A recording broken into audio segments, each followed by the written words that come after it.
This is episode 63 of Let Us Interrupt You. Of course, it's just me today. No Mike. This was pretty much the plan.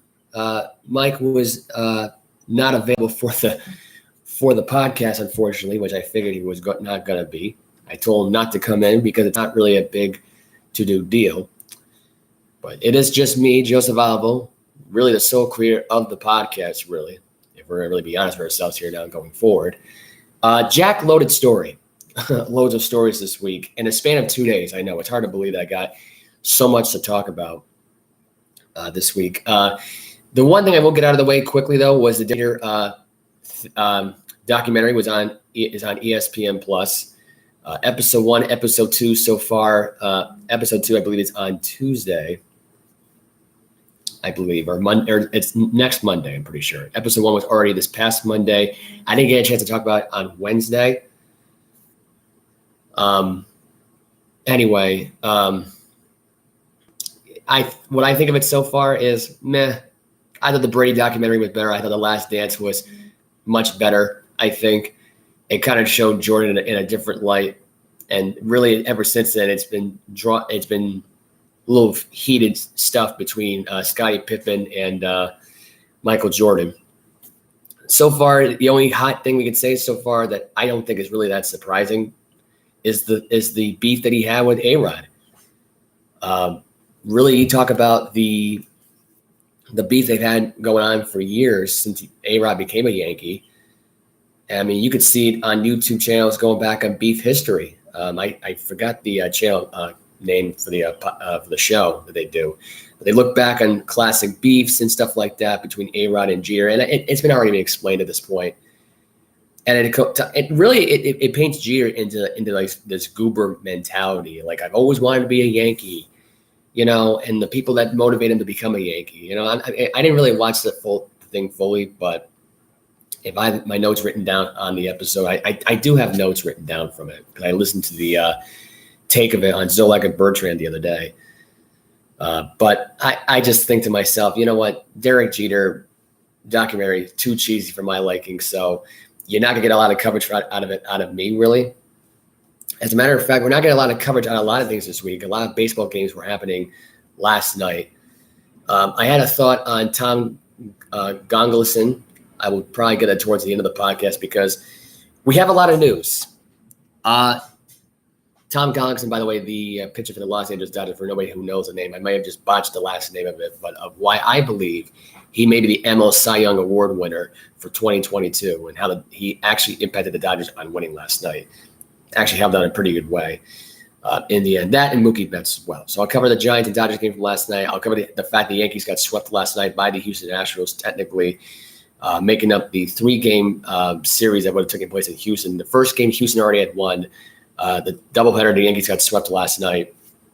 And that's pretty much it. I mean, there's not much else to see here. Blue Jays, Red Sox are on tonight. I was just getting more into the Dodgers-Giants game and the other games that were on last night, along with the games that are on tonight, probably towards the end of the episode, if I have time.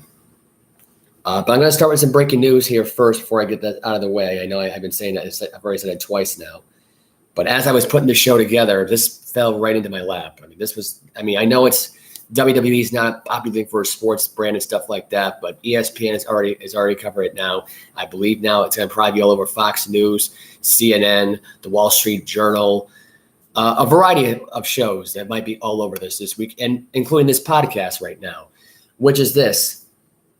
Vince McMahon announcing on Twitter, and this is also according to Bleacher Report, who was able to break the news first, that chairman of the board, Vince McMahon, is now retired from WWE at 77. And this is what he said in his Twitter. This was tweeted 10 minutes ago. At 77, time for me to retire. Thank you, WWE Universe. Then, now, forever, together. For a man who really took over his father's company and turning it into something astronomically huge in today's pro wrestling world, you got to give it to him. You have to really give it to him in that perspective. This is a guy now at this point who was able to pay off $12 million to keep some girls quiet about his affairs. This is a guy who really doesn't really get enough praise for what he has done, as the chairman of the board right now, how entertaining he has been at this point. He's a great heel, great bad guy, great character. Really just can't believe he retired. Started out as an announcer, has great rivalry with Stone Cold Steve Austin back in 97. His great rivalry with Bret the Hitman Hart, also back in 97 with the Montreal Screwjob. How can anybody forget that? That was all over A&E. That's been all over ESPN. Documentary 30 for 30. I don't even know they had a 30 for 30 on that. They might have a 30 for 30 on that pretty soon. 25 years would be November 9th, 2022. That would be 8 days after my birthday. How ironic that is. And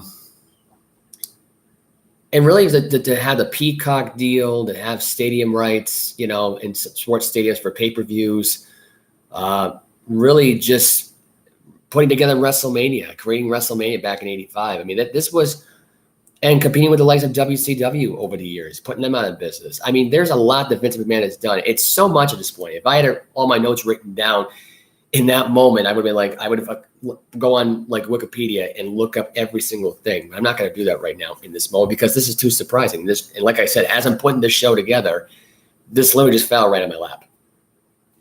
And I'm still shocked that he just announced his retirement like this. And this is sort of out of the blue. You talk about 10 days before, really 10 days before SummerSlam, or actually it would be 8 days, 8 days before SummerSlam, which I will get into the, and right now, as I'm talking about this, Stephanie McMahon and Nick Khan are the new CEOs. So we're going to have two co-CEOs running WWE. I never thought that day would ever come. Imagine that one. Vince McMahon retired and they need two co-CEOs. That's really a bad thing. See, if it was Stephanie and Triple H, it'd be fine. But if it's these two, it's Nick Khan, not really part of the family, not really well known in this company long enough for him to be doing what he's doing. But, whatever. More surprising stuff to happen, to say the least, at this point. Wow. All I got to say is wow. For him to retire out like that out of the blue. And I think that this retirement's been coming now. I think Stephanie McMahon and Vince have been saying it now for a while. I think they've been planning it now for a while. I really think at this point, this had, a lot to do with the fact that Stephanie was forced out of the company. Then this rumor came around at this point. They were and I'm thinking right now, these women that filed, that came out, they came out of the silent treatment and talked about Vince McMahon's affairs. Listen, this man is corrupt sometimes, but you can't deny the fact of what he's done over the business over the years to revolutionize the business. Is it well past his time in running this business? You're damn right it is. But it's still shocking that this just happened out of the blue. It just, wow. That's all I got to say. Absolutely wow at this point. Incredible.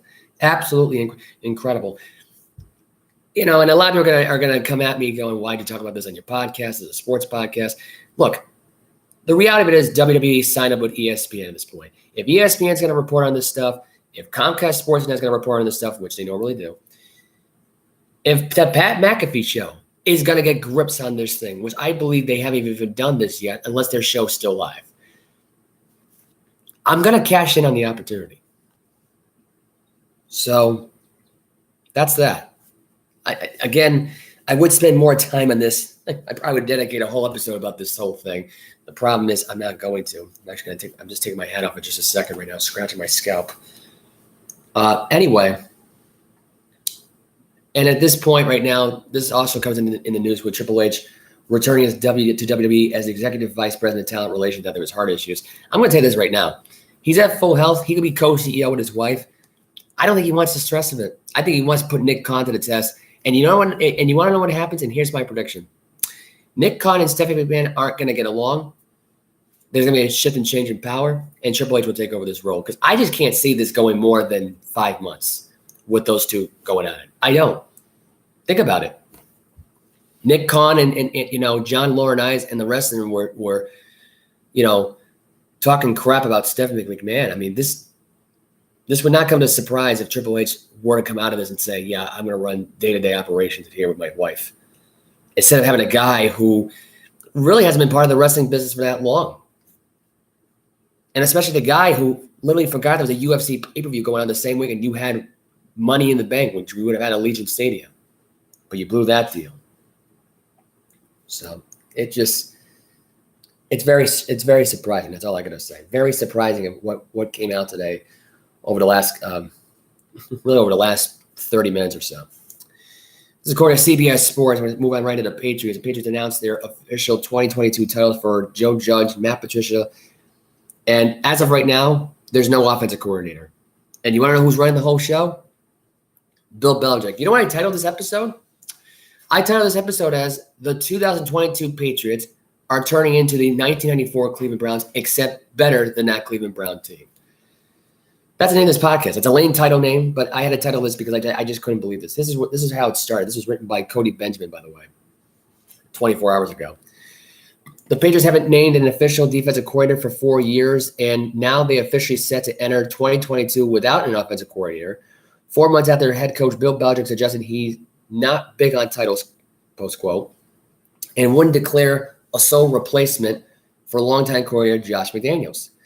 The team has announced its full staff ahead of training camp, and there is no offensive coordinator to be found. Joe Judge and Matt Patricia, meanwhile, have received their titles after returning as assistants. Despite limited offensive backgrounds, both Judge and Patricia had been speculated as potential replacements for McDaniels, who spent 18 different seasons under Belichick but left for the Raiders' head coaching job this offseason.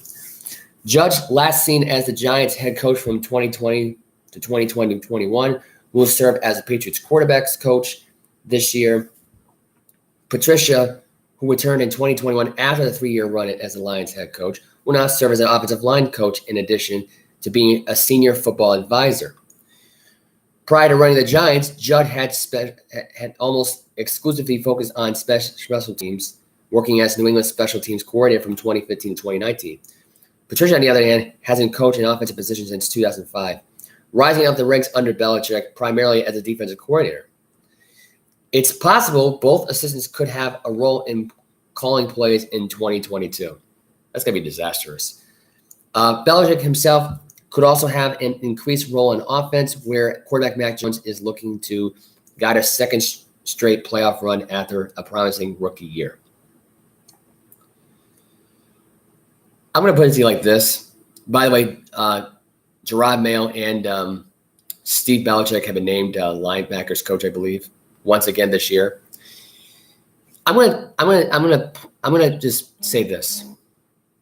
Robert Kraft regrets on keeping Bill Belichick at this point over Tom Brady. He regrets it.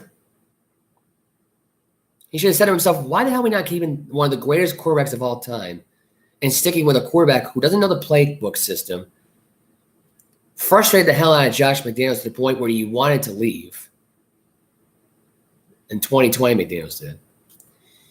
And then you get a rookie quarterback who you try and make the next Tom Brady. He doesn't even live up to that title. In fact, he lives up to the 2020 or the 2000 version. I'm sorry, of Tom Brady, who was a backup quarterback for Drew Bledsoe back in 2000 in Belichick's first year as a head coach. Where, by the way, he could have gotten fired that year because the team went 5-11.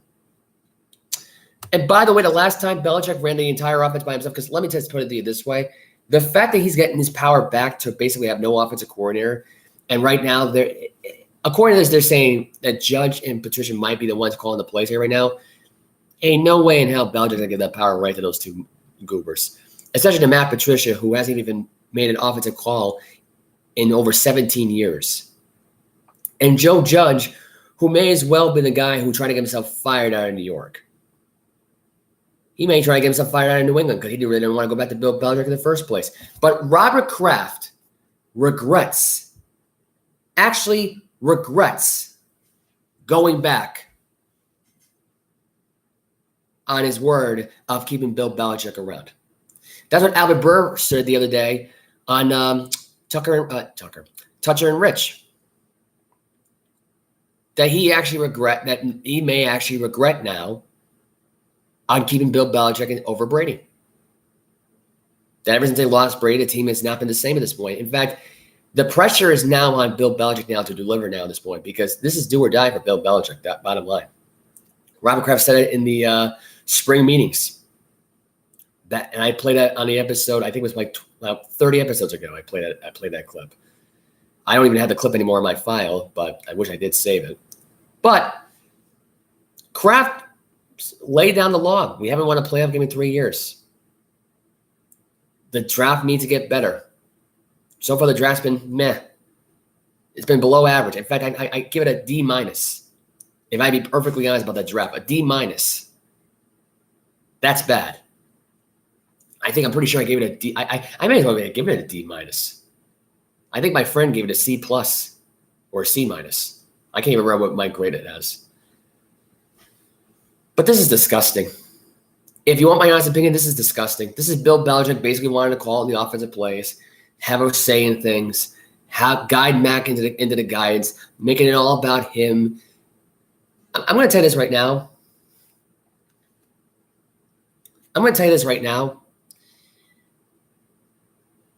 Bill Belichick is gonna have Mac fail under his tutelage if he's gonna be the only one that calls the offensive plays. And I'm telling you right now, this is what's ended up happening. There was no offensive coordinator back in '94. Look how that turned out. Yeah, the Browns made the playoffs that year. Yeah, they won a playoff game that year. But you didn't make the Super Bowl. You didn't win the Super Bowl.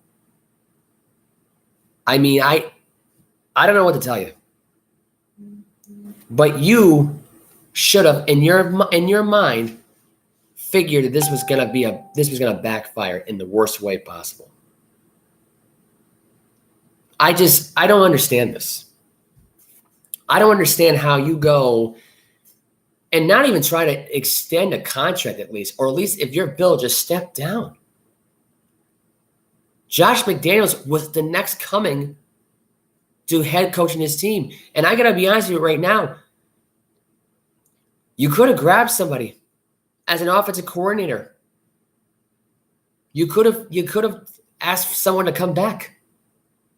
Hell, you could have had Andy Reid's brother, be the offensive coordinator for Mac Jones and the Patriots. You could have done that. Randy Reid, I don't even think has an official title for that team, for that Chiefs team. But I mean, just give him something. Like at this point, I'd rather have him than Matt Patricia and freaking Joe Judge. Joe Judge, who wants to do a quarterback sneak on 3rd and 9 from the 3-yard line, from his own 3-yard line, not the 3-yard line of the Washington football team that year. No, the 3-yard line of the Giants. And a guy who tried to get himself fired because the team was terrible. And they're going to be terrible again this year. And right now at this point, you bring these guys back for what? What purpose? And why would they want to come back at all? If I'm Joe Judge at this point, I got my millions of dollars set from the New York Giants at this point. There's no reason for it. He got the extension. It's not like the contract's null and void. They're still going to pay this guy anyway. Why would he come back and be an assistant? It's going to make at least less than $90,000 probably. Patricia might even make $40,000 or $50,000. We don't know Steve Belichick is set because he's got Bill Belichick as the father at this point. So he's got his millions already in stock ready to go, in NFTs possibly. Mayo, playing career, same thing, set for life. I'm pretty sure his contract never even expired either when he was retired from the Patriots. I'm pretty sure he signed a pretty good deal before he left, if I'm not mistaken.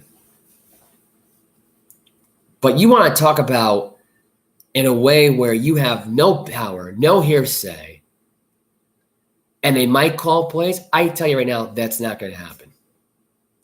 Robert Kraft at this point is saying to himself, why did I allow Bill to do this? I should have had Bill step down. Because if it wasn't for Bill, Josh would be in power right now. Because see, at this point, there's three things that Kraft regrets. Losing Rob Gronkowski. Actually, no. I'm going to start from the bottom of the list here. Losing Gronk, losing McDaniels, Brady being number one. That's three things right there that Kraft regrets. Because right now that would keep Gronk to stay. I think at this point he should have done more to reach out to Gronk just to help out Brady just for the sake of things. And you talk about the fact right now that I think Bill probably knew that Brady was trying to contact Gronk and said, don't bring him back in this team. Don't do it.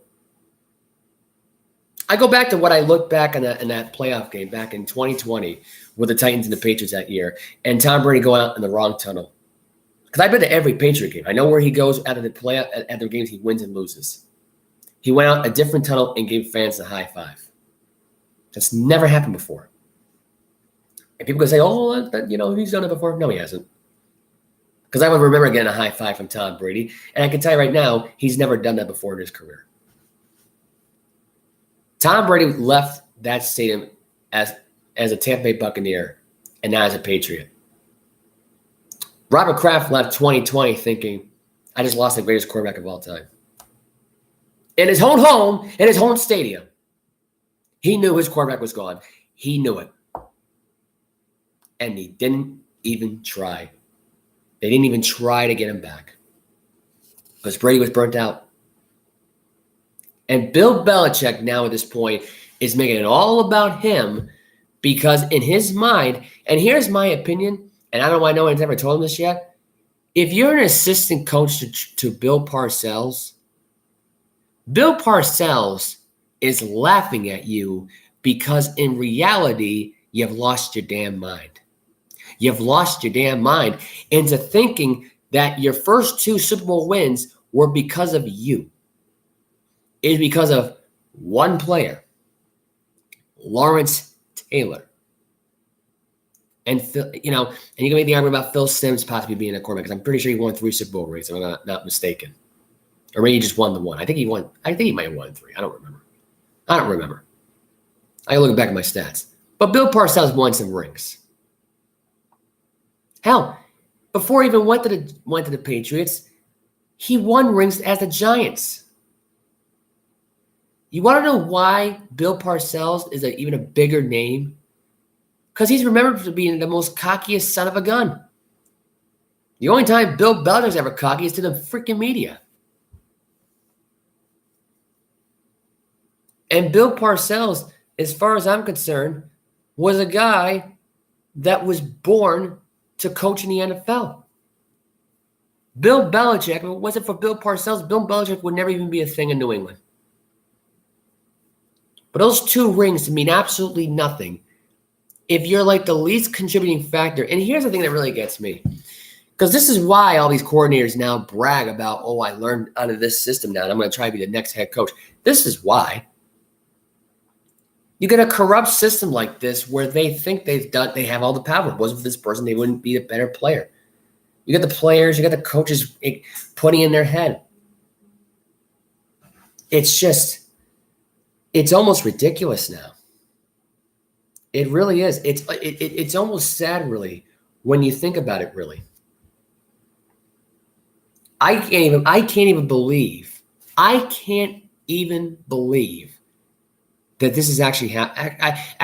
I'm not even that surprised. I shouldn't even say I actually can't believe it because I can't actually believe it. Because that's how egotistical Bill Belichick really is. And I'm going to tell you right now, if this team misses the playoffs this year, Bill Belichick is fired. That's it. He is fired, period. End of story. I don't know how anybody thinks for 1 minute this is going to work out because it ain't going to work at all. It ain't going to work. I mean, I just can't even, I really can't even believe this is happening. I'm almost shocked, really. Shocked by this.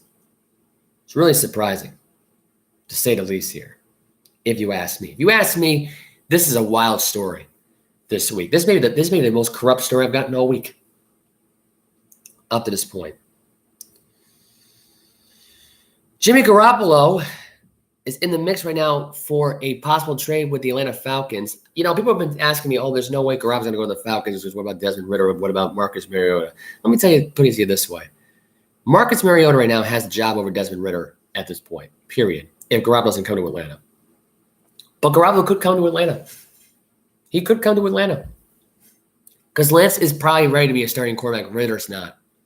Ridder's got at least 5 years to go to be a starting quarterback, and everybody freaking knows that. And I doubt for 1 minute Marcus Mariota, who is not truly a starting quarterback, is ready to be the starter for the next 5 years for the Atlanta Falcons on a 1-year deal.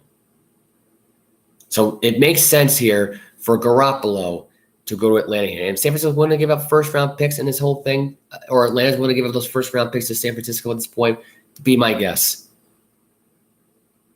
I don't know if it's going to be good for Garoppolo's career to be in Atlanta with a crappy offensive line, but it is what it is. It's almost sad, really, when you think about it, really. Like, Garoppolo's is probably going to end up in Atlanta anyway, and not really end up in Seattle, where it would have made a lot more sense because he's actually got a better offensive line. Not great, but better than Atlanta's.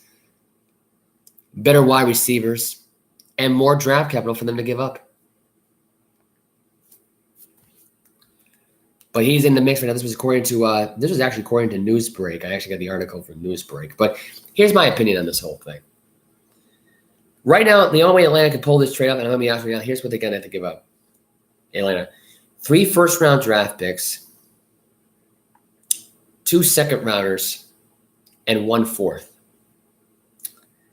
And also, you give up A.J. Terrell as your defensive back at this point. And I know people are thinking, that's crazy. That's beyond ridiculous, is it? Name one defensive back right now besides Jimmy Ward right now on that 49er defense right now that can play alongside with Jimmy Ward. I'll wait. Oh, that's right. There's nobody. A.J. Terrell at this point is a better defensive back at this point. He's stuck with a useless Atlanta team. He's underrated. He really, honestly, is the least thought player on that Falcon franchise. They haven't done anything for him. There's plenty of defensive backs they can pick up from free agency or that's in the depth chart right now, or they've drafted up to this point, that they can use.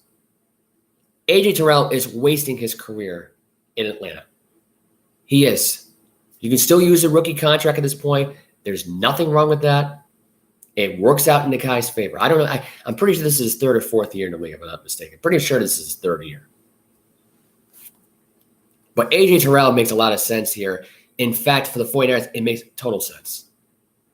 You add more depth to the passing. It's not just going to be about Nick Bosa and the rest of that team and Kinlaw.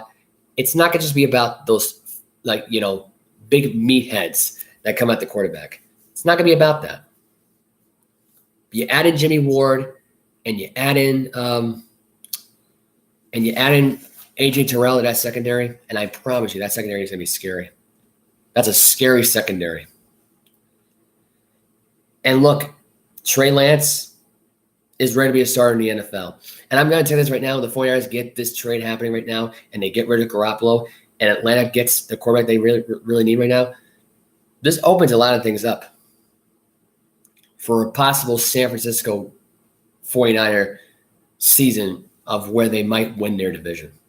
Now, I don't know if they're going to go deep in the playoff run and make it all the way to the Super Bowl, but there's a chance. There's an actual chance this happens. And I can tell you this right now. This may be a crazy prediction at this point, and I'm just going to go on the limb here and say this. If Jimmy G gets traded to the Atlanta Falcons, here's my prediction. Ready for this one? Tampa gets the number 1 seed in the NFC. There's no doubt about that in my mind. San Francisco gets the number 2 seed. Okay? Keep going with us so far. Number 3 seed would be the Green Bay Packers. They go down 2 seeds. That's it. Number 4 seed would be the Dallas Cowboys right now at this point. It would be. It would be. Now, here are my wildcard teams at this point. Philadelphia, Atlanta. Actually, wait, hold on. LA, sorry. Atlanta, Philly. Because I still have my question on Jalen Hurts. I think Jimmy G gets above as a 6th seed. I do. And I got to be honest right now at this point with Jimmy G and the Falcons here, and the Falcons finally get the revenge at this point, and I think they will. You may be looking at a factor right now where the Green Bay Packers, for the first time in a wild card game against a quarterback that was formerly in San Francisco, Jimmy G, this time as a Falcon, goes back to Lambeau Field and embarrasses Aaron Rodgers. This may actually happen. I see that happening more likely right now with him as a Falcon than him as an actual San Francisco 49er. You talk about the distinction in the locker room at this point and a lot of drama and ownership and a bigger distraction right now throughout the playoff run, and you got to contend with the Super Bowl champion LA Rams on top of it. I'm sorry. I don't see it. And the Rams, in my opinion, they're going to be the Dallas Cowboys' first game out of that game. They're going to do it one way or the other. And we might see Rams versus, who did I say is the number 2 seed, possibly? Oh, yeah, 49ers. We're going to see Rams 49ers in the playoffs, and we'll see what happens going forward. So that's my prediction so far. And I'm actually sticking with that NFC prediction because the way I see it right now, it makes all the sense in the world. It does. It does. I don't even see Philadelphia even beating the 49ers. I see them being one and done once again in the playoffs. I don't even see this team winning.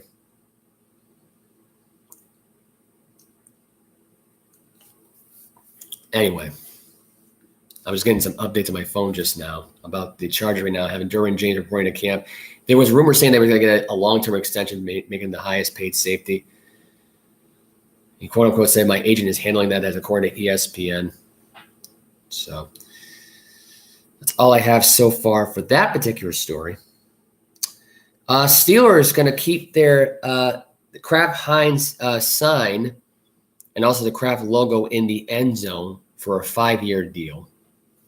This is according to postgazette.com, who released the article. Here's my opinion on this, because I'm not going to read the article here. I'm not going to go on quote-unquote here with this. They should have never changed the name of the stadium in the first place. Now, I don't know where the hell they're going to put this logo at. I don't know if they already have the sign up named up for it. But here's my prediction on this whole thing. You're going to lose a bunch of Steelers fans. You're going to lose a lot of people right now who are going to wear those towels. They're not going to wear those towels because of Heinz Field being ripped down. They removed the ketchup bottles. That is sacred. I'm not even a Steeler fan. I just love their stadium. And now I can't even go there now if I ever get a broadcasting job because I'm going to keep calling it Heinz Field. And they're going to go, what? Oh, no, you mean Acrisure Stadium. The dumbest freaking name change. And I don't even know why they even got rid of the name. They could have signed another 30 or 40-year deal or a lifelong deal because Pittsburgh can do it. There's nothing holding them back now. Big Ben's no longer there. There's no long-term big contract deal, which I'll get more about Big Ben in just a second. But really, let's think about this for a minute. Look how stupid this sounds. You change the name of a stadium from an instant classic ketchup brand that's been around for centuries now to an insurance company that nobody even heard of before. You want to talk about embarrassing at this point for Steelers fans at this point? I even feel sorry for people who want to travel out there because they're going to be like, where the hell is this stadium? And I never even heard of this stadium before. And these are people right now who are not even with the current times, not even know they changed the name of their stadium at this point. That's pretty sad. That is pretty sad at this point. Anyway, this goes right into my Big Ben story. This is according to Bleacher Report. There was a split decision on Big Ben's retirement. This is what was said by Tim Daniels. He covered his story as of today. Longtime Pittsburgh Steelers quarterback Ben Roethlisberger said his return for a final season in 2021 wasn't a unanimous decision throughout the organization. This is getting back to 2021. Roethlisberger explained to Ron Cook of the Pittsburgh Post-Gazette in an interview released Friday there was a wide range of feelings between team president Art Rooney II, recently retired general manager Kevin Colbert, and head coach Mike Tomlin. It was mostly Kevin. He was ready to move on, Big Ben said. I think Mike was a little ready to move on, but I think he was okay with me coming back. I think Mr. Rooney really wanted me to come back to play last year to play. Roethlisberger's arm strength began to significantly dwindle during the last few years of his career, which raises a lot of questions. Excuse me for a minute. Raised a lot of questions about whether the Steelers should bring him back for 2021. They ultimately did after he agreed to a $5 million pay cut. His numbers during his farewell campaign weren't bad, 64.5% completion rate with 22 touchdowns and 10 interceptions in 16 games. But his inability to stretch the field limited Pittsburgh's offense, which ranked 23rd in yards per game at 315.4. And this is what he went on to say here. I thought I went out on my terms, Roethlisberger said. I never wanted to stay too long. I know some people might think I did. You stayed last year, but I thought I played pretty well last year, to be honest. I will put this in perspective right now at this point because I'm just, this is close quote of what he had to say here. The fact that there's even a divide in this, to me, tells the story. I think Big Ben could have been a quarterback coach. I think you could have gotten Mitchell Trubisky as your backup starter here. I don't know why the Buffalo Bills took Mitchell Trubisky in as a backup quarterback where he did pretty much nothing with the Buffalo Bills last year. You want to talk about a missed opportunity right there and then for the Steelers not to sign Mitchell Trubisky, but all of a sudden they sign him right before they drafted Kenny Pickett? I'm just curious about this because Kenny Pickett right now wasn't ready to get drafted by the Pittsburgh Steelers. And let's be honest, if he was that season and Big Ben wasn't ready to retire, imagine Kenny Pickett being drafted by the Steelers while Big Ben was still there. How that would have turned out. Because Big Ben, I think, would have lost his starting job. But really would have been to Pickett or to Trubisky. You could have had a quarterback controversy right there and then. All you had to do was give up Mason Rudolph. He could have been a backup quarterback for the Buffalo Bills. I would have gone over well like a fart in church in Buffalo. Buffalo would have crapped all over that idea.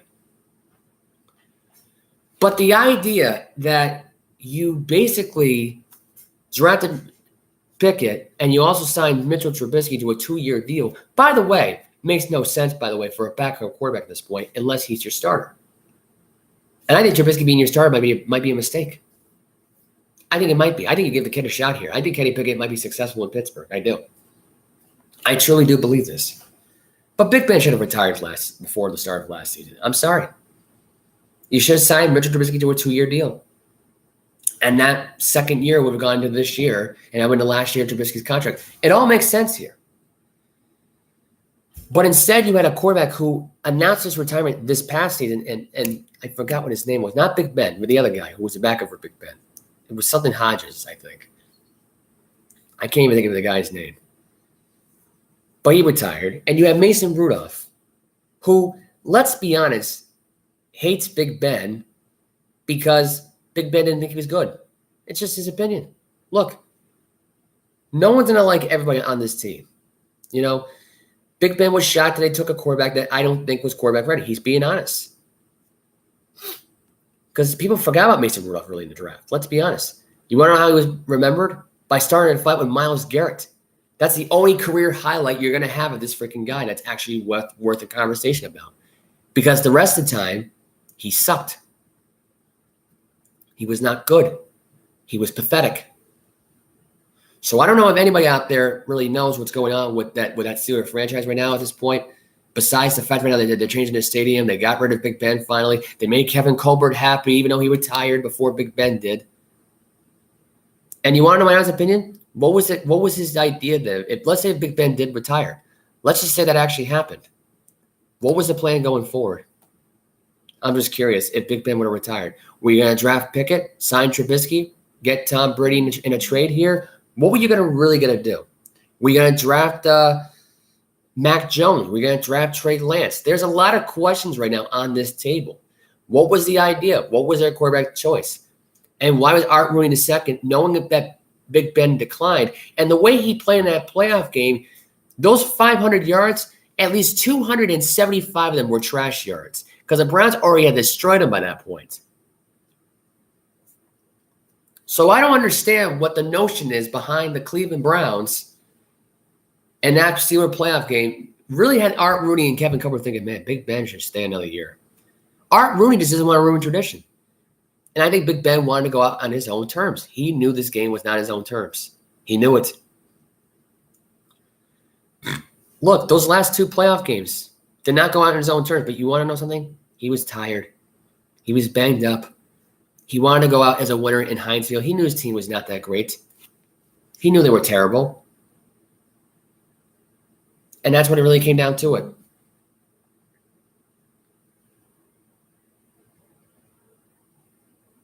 Anyway,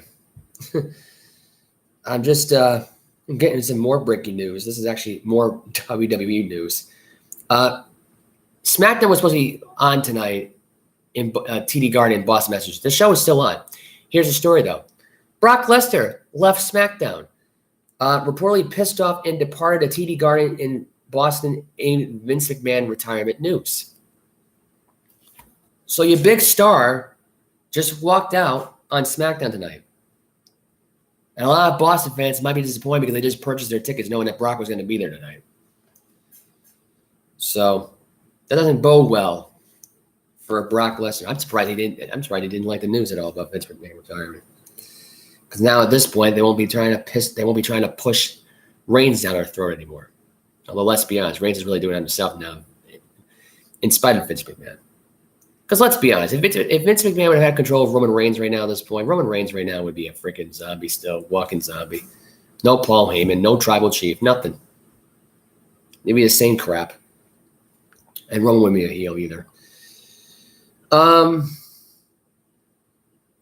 So that's that. I really wasn't thinking. I wasn't really planning on talking WWE news right out of the gate here. So I'm sorry for all the people out there who may be saying, "Why you talk about WWE so much?" It's gonna be all over ESPN. Watch, it's gonna be the biggest thing on ESPN probably today. Debo's agent or possibly personal trainer, according to the Pat McAfee show, Debo Samuel may have given away the signing deal that they're trying to work on right now with the 49ers right now with him and Debo Samuel, which begs the question here. This may actually affect the Jimmy Garoppolo trade. I think it does, because I don't think Debo wants to play with Trey Lance. It's like Gronk not wanting to play with Jimmy Garoppolo in New England back in 2016. I mean, it's the same exact effect. And here's my prediction on this whole thing too, because I think this is actually what's ended up happening here. When Jimmy G gets traded to Atlanta, Debo's coming with him. You're gonna have Debo Samuel. You're gonna have Calvin Ridley. And I think realistically, and I truly do believe this, and I think this may be a turn of events here, but I think Atlanta might get Rob Gronkowski to come unretire here. I think Garoppolo might. I think the 49ers might convince this guy to come play in Atlanta, Georgia. I don't know what it is, but you want to talk about a team right now that might be playoff ready for next year and might be early Super Bowl contenders for 2023, 2024. And I'm already calling it right now because I think this may actually be a realistic case here right now. Because I don't think Garoppolo and I don't think Debo's even frustrated with Garoppolo's play. I think he's more frustrated with the play calling that Kyle Shanahan and John Lynch are running here. And even Garoppolo's even said it, that he doesn't like the fact that this guy is running back and wide receiver. He's playing hurt. He's the best player on the team. They need him. And Garoppolo's even admitting that he needs somebody. See, it doesn't take much for somebody to admit something. But I think it's just absolutely bizarre at this point that the agent and personal trainer of Debo may have just spoiled the contract extension, which means now they're not going to announce it now for the next 3 weeks. It's going to be a pointless, like, waiting around for the story to come out now. And it happened. He revealed it on the show, Pat McAfee show.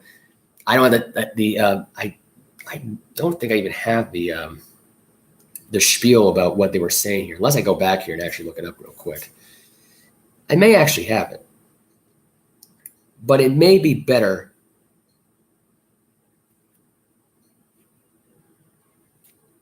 Do I have it right here? Here it is.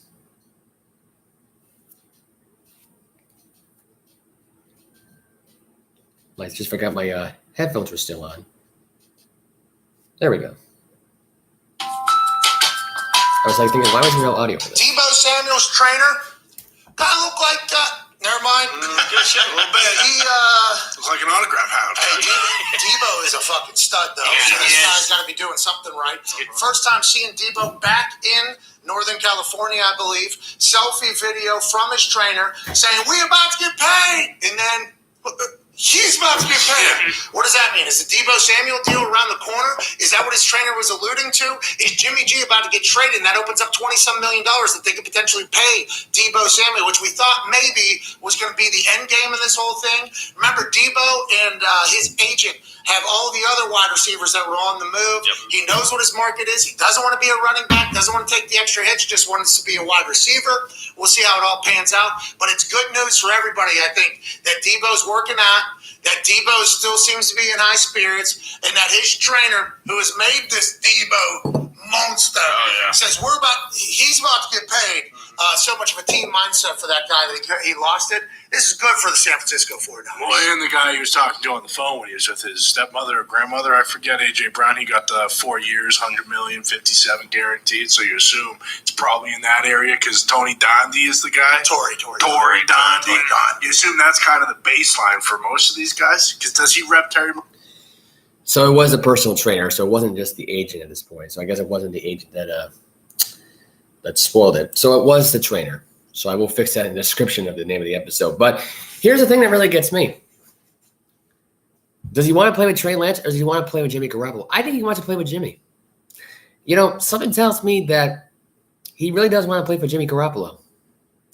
And I think, honestly, Atlanta Falcons make a lot more sense. Now, granted, the Carolina Panthers right now don't have any intrigue right now on getting Debo around right now anymore now. Or I think Debo lost interest after getting Baker Mayfield to go there. Because I think he would have played in Carolina if Jimmy G were to got traded to Carolina first.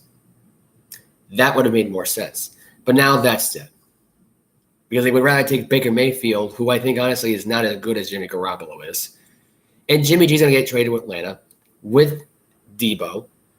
And like I said before, for 3 first rounders, 2 second rounders, 1 fourth, AJ Terrell. That's a perfect trade as far as I'm concerned. I'm sorry, but it just is. You're still going to keep Marcus Mariota around. You're going to lose your draft picks if you're Atlanta, but so what? You have Calvin Ridley's going to come back in 2023, 2024. You're going to have Debo. You're going to have Jimmy G. You're going to have Kyle Pitts. You might get Gronkowski to come out of retirement and go play for you guys. Is a possibility that does happen because I think him coming out of retirement and going play with Joe Burrow goes out the window. And you might possibly get a Falcons Super Bowl contendership, whether they face Buffalo or they face Cincinnati. Because I think Joe Burrow and Josh Allen are going to be those 2 guys that will be in the AFC Championship conversation, Super Bowl Championship conversation every year going forward in the AFC. I just can't see Mahomes being there anymore, being the number 1 favorite. I don't. I mean, you look back in his top 10 man range right now, he's no longer number 1. Tom Brady took over that spiel. Because you want to know why? Because Mahomes finally fell apart. And now he's got no Tyreek Hill, which means Kansas City won't be really that good this year. I just don't see it. They can't beat Cincinnati. They can't beat Buffalo. I mean, everyone wants to say, oh, it's their defense, it's their defense, it's their defense. I hate to say it. Andy Reid's not a defensive coordinator for this team. So, it ain't going to mean anything. Randy Reid, I don't even know what the hell Randy Reid even is for the Kansas City Chiefs. But I will say this, though. He ain't going to run that defense either. Kansas City's not going to be that good this year. They're going to be decent. They're going to be pretty good. But they're not going to be Super Bowl contenders. They're not going to get above Cincinnati and Joe Burrow. That's just it. It's not going to happen. Move on, folks. Move on. But I think Debo Samuel should be traded to San Francisco, to Atlanta for with Jimmy G in this whole trade thing. It should work. And I think Atlanta would be a really great place for Debo to move on from. I think at this point right now, it takes away the whole spiel. Like at this point, because here's another way of looking at it. You have Cordell Patterson, too, who can be the Debo Samuel right now of San Francisco in Atlanta. So you have Debo as your regular wide receiver. You have Cordell Patterson as your running back / wide receiver. That's it. You don't need this guy to – I mean, it's a perfect, realistic trade here that makes a lot of sense. And if somehow Cordell Patterson were to get traded from this whole thing and they really wanted Cordell Patterson for Debo Samuel, which I think would be a mistake for San Francisco here, I'd say go for it. But, I mean, I don't know. To me, it just seems like a long shot. It does. It really does seem like a long shot.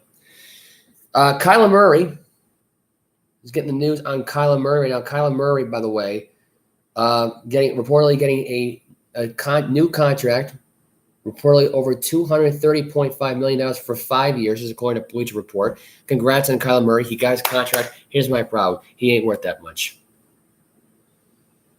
This is basically trying to top Patrick Mahomes, and he pretty much did. He's number 2 right now in guaranteed money he'd be getting in that year's time. He'd be getting $46 million almost every year going forward. Rodgers be getting $50 million. So he's number 1.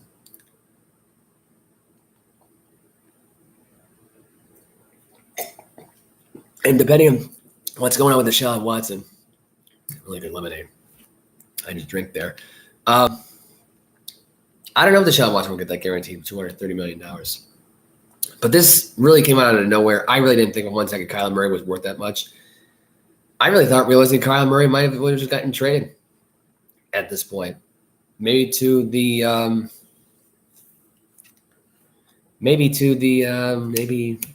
he wouldn't get that contract, he would have gotten traded to a team like, I don't know, the Vikings. Because that team would have been electric with him at quarterback. Because Cousins, who the hell knows? I don't think they're there for real. I really don't think they are. But he got the contract that he wanted. Josh Rosen. I actually need to get into this one for a minute. Signed a 1-year deal with the Cleveland Browns right now. They were on the verge of signing A.J. McCarron or Rosen. They were interested in it. But apparently they want to sign Josh Rosen because A.J. McCarron probably wants to be a starter maybe. And that's why they didn't want him to take the job. Maybe because they're not going to suspend Deshaun Watson maybe. I don't know. Here's my prediction on this whole thing. This guy will be total garbage in training camp. He'll be out of shape. The guy will be no good for this team, and he'll get cut. Why in the hell did you even waste your time with this guy? This absolutely makes no sense. You now have 4 quarterbacks on this roster, probably 5 if we're going to really be honest here, going forward. 5. Because Amari Cooper might be becoming your quarterback at this point with the way things are going right now in Cleveland. Because they're just, even though he's not positioned to be a quarterback, he's never played quarterback before. But the way this is going right now, this is absolutely a joke. Is Deshaun Watson suspended or not? That's my question. That's the number 1 question. Number 2 question is, why did you even waste your time with Josh Rosen and not sign A.J. McCarron? A.J. McCarron, who I think could be a really better starter than Jacoby Brissett, could be a much better starter than Joshua Dobbs, could be a much better starter than Josh Rosen. I mean, I'm going to go on the list here and on the limb here and say that these guys did not think any of this crap through. They just figured, Josh Rosen, why not? We'll make some news out of it. Because we really don't want Deshaun Watson to play now for us now. Because we'd rather suspend him for a whole year and give him $230 million to do absolutely nothing than actually have him play on the football field. We'll give him his money to shut him up. That's what they're doing. And then we'll give Josh Rosen some chump change and make him more money than the other quarterbacks that we already signed because we don't know what the hell we're doing. That's what that sign tells me right there. That they don't know what the hell they are doing. Because right now, this signing made absolutely no sense. You have 3 quarterbacks already. You need a 4th? You need a 4th already? To me, Josh Rosen is a bust. Is garbage. He sucks. He's useless. He can't produce crap on offense. Pretty sure the last time he played was a Miami Dolphin, and the Patriots destroyed him 50-0 in Miami. And another time against the Ravens, too. I'm just saying. Not a good look. If you're the Cleveland Browns right now, desperate for another backup quarterback at this point, and you get Josh Rosen instead of A.J. McCarron, which would have been a perfect offense, would have been a perfect scheme on offense. A.J. McCarron, Alabama type of quarterback. He's been successful before. He's been around the block before in the AFC North. I don't see why that would never have worked. But you want to know why here in this case it's not going to work here? You really want to know why this is going to be a complete, total dumpster fire? Because the Browns want out of Watson now. It doesn't matter if they already settled 22 lawsuits and they have 4 more to go. They want Deshaun Watson gone. And they're willing to give a huge chunk of that money or split it down the middle because they want Deshaun Watson gone and start all over again. No matter if they got Amari Cooper, they're willing to do it. That's what that tells me. They have no faith in Jacoby Brissett. They have no faith in Joshua Dobbs. They have no faith in Watson playing one single game in the NFL this year. And I can tell you right now that's not going to happen. He's not going to play 1 game this year. I'd be surprised if he gets 2 to 8 games. That would be stupid for the league. But this is ridiculous. That's all I'm going to say. Absolutely ridiculous that they even signed this guy. For what reason, I don't know. I know it's just 1 year. I get it. 1 year deal. Doesn't really mean anything. It's a proven contract. He hasn't played in the NFL in 3 years. I get it. But you have to ask yourself, was he really worth wasting chunk change on? Because I don't think he was. I don't think he was. Just being honest. Just being blatantly obvious at this point that this is not going to end well for the Cleveland Browns. Let's just put it that way. 76ers are in the process of getting a new stadium. This is actually according to, if I have the article right here in front of me, it's according to ESPN. This is what was said. Philadelphia 76ers are getting a $1.3 billion project calls for downtown arena by 2031, 2032. This is according to Tim Bontemps of ESPN. The Philadelphia 76ers are creating a new development company that will spearhead a $1.3 billion project to build a privately funded arena in the city's downtown, the team announced Thursday morning. While the 76ers don't plan to be in the arena until the 2031-2032 season, the season after the lease expires at their current home, Wells Fargo Center, and they won't break ground on the new site for several years, the team said it will partner with Macerich, the operator of Fashion District Philadelphia, to bring the arena into being. Quote, "We know the best thing we believe for the city, for our fans, and for our organization is to be downtown in a state-of-the-art facility that's going to be a privately funded by our ownership team." That's what Tad Brown had said in the statement to ESPN, the president of the 76ers. And that's going to create a brand new environment, a whole new environment that's going to also really give a great economic boost in a development boost to a part of town that really needs it. 76ers co-owners Josh Harris and David Blitzer bought the franchise from Comcast in 2011 and have had designs on building their own arena in Philadelphia for several years. That included an attempt to plan to build one at Penn's Landing on the east side of the city along the Delaware River. The plan ultimately fell through 2 years ago when the city chose to go with a different development plan. I actually remember that plan now the more I think about it. At that point, Harris and Blitzer decided to team with David Ellman, a lifelong 76er fan, a season ticket holder for more than 20 years, and a real estate developer to form a partnership to deliver a new arena. Ellman will be the chairman of new company 76 Dev Corp that he, Harris, and Blitzer are creating. The company will be tasked with bringing the new arena from blueprints to reality. Honestly, when Penn's Landing happened, I think one of the shortcomings was they realized there was no Philadelphia person running the process.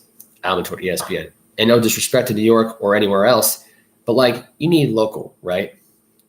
Ellman said, "It is a dream come true to do a legacy project in Philadelphia that my kids and grandkids will know that I revitalized a part of Market Street that was a little not living up to its full potential. And to do it in this partnership is just awesome," he said, close quote. Now, there's more to the article here on this whole thing. I'm not going to get into the whole thing, but I think this is a good idea. I really do. I think at this point it makes sense because that means Villanova Wildcats will no longer be playing at Wells Fargo's arena because they'll be playing in downtown Philadelphia. Unless they're going to go back to the Villanova basketball court in Villanova. I just don't know if that's going to happen or not. But I think this might be a good idea. Now, I don't know if the arena will be available earlier than that, if it's going to be available right at 2031, 32. But I like this idea. 10 years from now, this will be a different arena at this point. Wells Fargo Center will be no more. It's been around for a long time. To me, I like this arena change. I like the idea of it. I think it'll be very telling here on how the fans are going to like it. They're going to like that new arena a lot. And I can see the next 5 or 10 years down the road, it might be successful. Who knows? It might be a very successful telling right now for the Philadelphia 76ers. I think the 76ers are ready for a new arena anyway. They've been ready for a new arena now for a while. A change, and open to a new chapter. I would love this story if it were to happen this year. And it's something that Philadelphia needs because after COVID, with the smashing of the monuments, the loitering, the burns down to the moms and pops, shootings, the marching, it just all the corruption from our government. This was a need. This was a necessity. And it needs to be a reality. And it's going to take 9 years. Look, it's going to take 9 years. But I think this is a brilliant move here that they have us in the works right now. They need a new look. They need a change. And for Villanova, it gives them another arena to play. Or they'll take over Wells Fargo Center for themselves. Who knows? But I think it's going to be one hell of a story. Kyle Rudolph signed a 1-year deal with the Tampa Bay Buccaneers to replace Rob Gronkowski. So the honeymoon phase is over. The bromance between Brady and Gronk is pretty much over and done with at this point because Brady has found him a new Gronk and Kyle Rudolph, possibly for a 1-year deal. I don't know if he's going to get a $10 million deal that Gronk would have gotten at this point. He probably will get it because I think he was actually pretty good with the Giants last year. In fact, he was kind of really the sole reason why the Giants were actually halfway decent last year. If it wasn't for Kyle Rudolph on this team, they probably would have gone 0-17 last year. If we're going to really be honest with ourselves here now going forward, Kyle Rudolph right now at this point will have a big breakout here with Tom Brady. I'm telling you this right now because I think this is going to be the only guy on offense right now, besides Mike Evans and Chris Godwin, that'll be in double-digit in touchdowns this year. And it will all be Brady shutting up the critics, saying that I can do this without Gronk, and Gronk can get this many touchdowns. I'm just saying, because Brady's still the GOAT.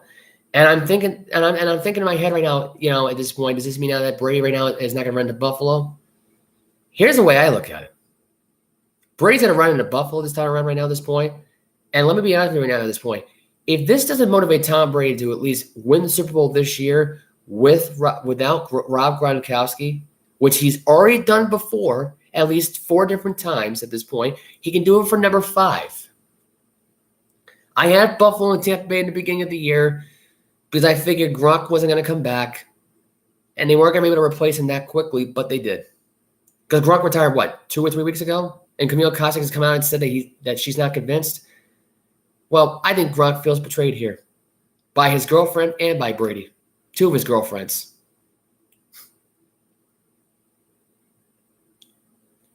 It might as well be a boyfriend and girlfriend relationship between the bromance between Gronk and Brady. I'm just kidding right now because I do love their giddiness. I think it's a little corny, but I get it. It's funny. Brady and Gronk could be funny together. Could be a little cringy funny. Could be a little obnoxiously, ridiculously funny, but not really. But the chemistry on the field works. It does. They have great chemistry. And Brady can have chemistry with anybody. Gronk and them, split zone, though. Sorry, got to move on. Kyle Rudolph now, a Tampa Bay Buccaneer. That's great. I love it. And he will treat this guy like he is now the new Rob Gronkowski. They might as well call him Kyle Gronkowski at this point. In fact, I might just say that for the entirety of the season right now when the Buccaneers play. I'm going to say Kyle Gronk just to spite Rob Gronkowski for not re-signing back with the Tampa Bay Buccaneers. Because I can tell you right now, they're not going to need Gronk on this team. They're not going to need him. It's getting an insight right now. The Cardinals had signed Victor Bolden Jr., who's a USFL wide receiver and MVP for the I forgot. Was it Birmingham, Alabama that won the USFL? I don't even know. But they found another wide receiver, the Cardinals. That's great. Congrats to them. I got more stories right now besides that, really, though. Before I get into more stuff right now, I'm going to get these other stories out of the way. Which is this. Former NFL great Randall Cunningham steps down from the Raiders job as of yesterday. That was according to newsbreak.com. Pablo Sandoval saying he regrets signing with the Boston Red Sox contract over the Giants in 2014. That's because the Red Sox sucked that year, and he could have been part of the Giants in the World Series if they won that year. It was according to Bleacher Report. Let's see. NHL rumors Sharks agree to a 3-year contract with head coach David Quinn, who was the former head coach for Boston University. Also part of one of the NHL hiring for head coaches that I did not get a chance to get into.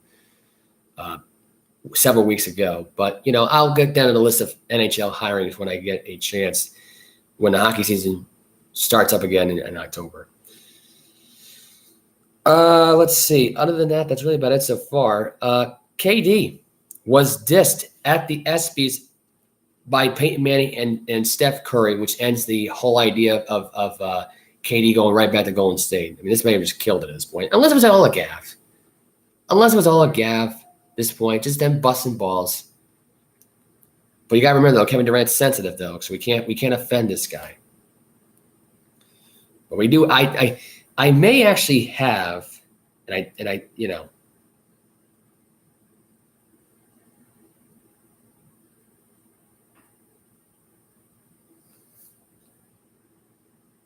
So here's the opening. So here is the. When I hosted the ESPYs 5 years ago, I made a little quip about Kevin Durant wanting to play for a great team that made a lot of headlines. Feel free to use that one because it hasn't aged a day. It's true, but no. Super Bowl champions. I know that sounds great. It was so inspiring watching y'all play, watching y'all win a Super Bowl, watching y'all celebrate. And it's just inspiring to see that strategy of, buying old superstars pay off for a local team around here. Hey, Mutombo, where Mutombo at? I heard you're looking for a 10-day. Yes? Or no.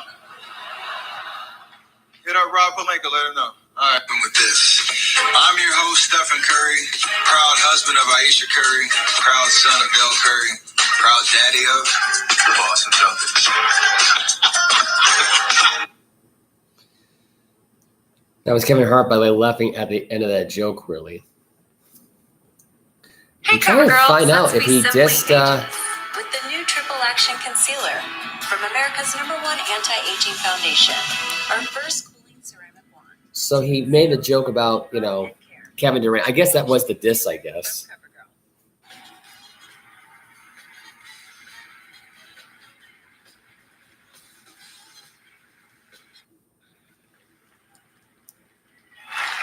And there's nothing that LA loves more than beating the Celtics, okay? So we all in this together. Speaking of the Celtics, Grant Williams, I see you in the building. It's great to see you again, my man. Hey, I know you like this color. I'll let you borrow it after I'm done. But I might even let you wear a ring. We'll see. Speaking of, what an amazing crowd in the building. You give it up for yourselves. Thank y'all for coming out.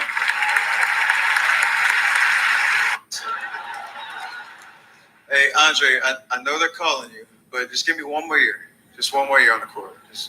All right. Give it up for the Los Angeles Rams. They're in the building tonight.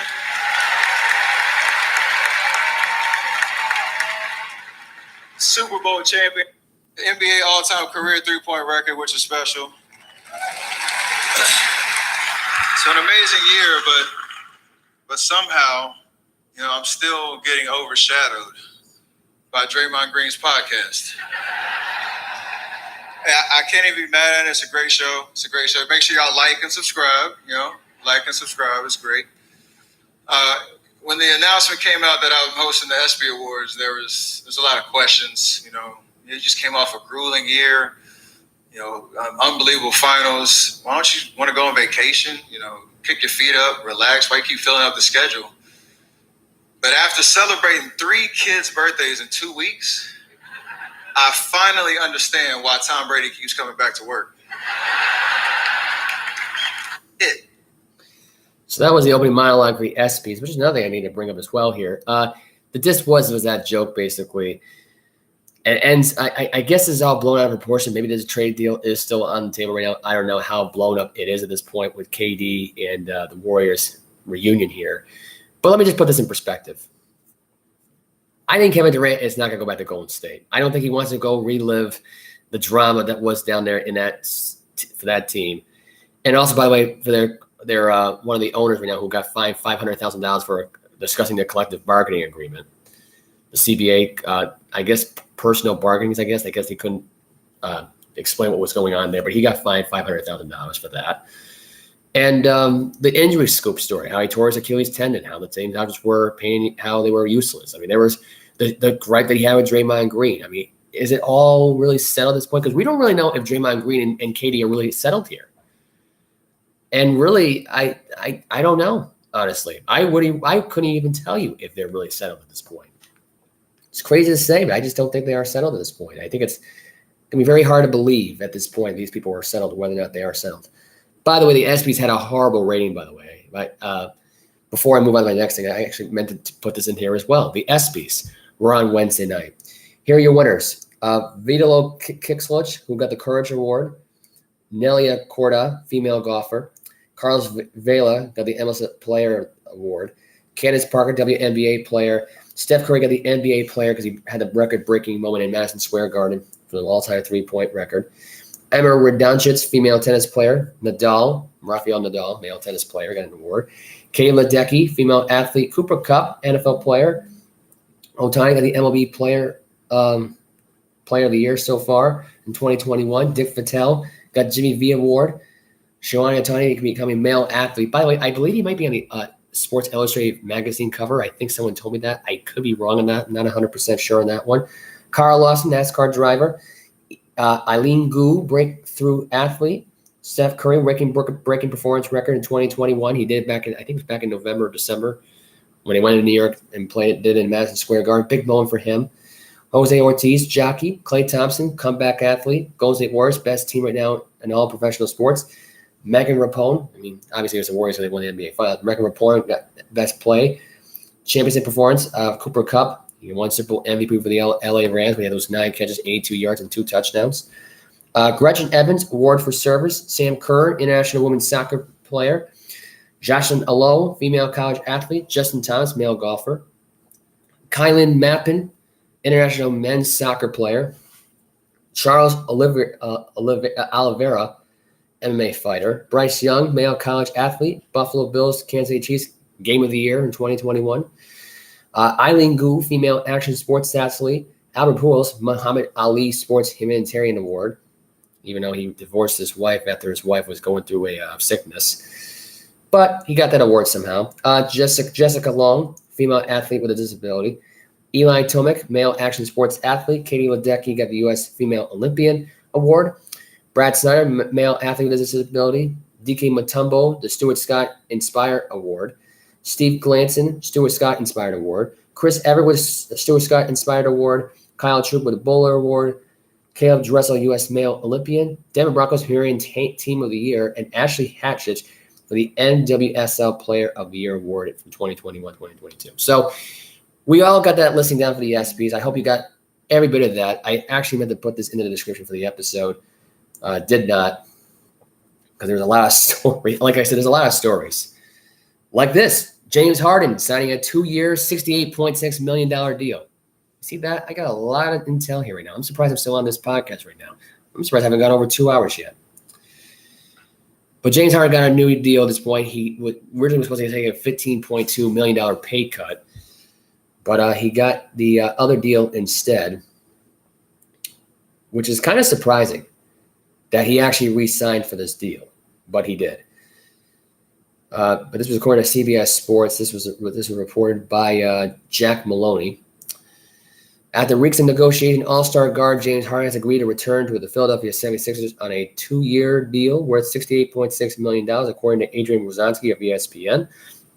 Harden will have a player option for the second year. Harden was traded to the Sixers ahead of the deadline last season in a blockbuster deal that sent Ben Simmons to the Brooklyn Nets. It really wasn't that much of a blockbuster. It was already spoiled like weeks ago. Let's just be clear about this whole thing. Anybody that says anything that's blockbuster now at this point, that's a big trade and no one saw it coming, let's be honest. Ben Simmons has been saying he wanted to go play for Brooklyn now for a long time. He was done with Philadelphia 76ers. It was bound to happen, so it wasn't that big of a move. Ben Simmons, who declined his $47.3 million option for the next season in order to hit free agency, his annual salary, I don't know what happened there. Just lost the article. But anyway, look, bottom line here is this. I'm not going to go back and try to find that article again, although it probably – oh, it got back to me. Okay. So as I was getting back to it right now, declined his $47.3 million option for the next season in order to hit free agency. His annual salary, around $34 million for this new deal, represents a significant discount. While Harden will lose money in the short term, he should make up in the long run. He'll now be able to opt out and enter free agency again next summer when more teams will have max cap space, and he can earn up to $46.5 million per year.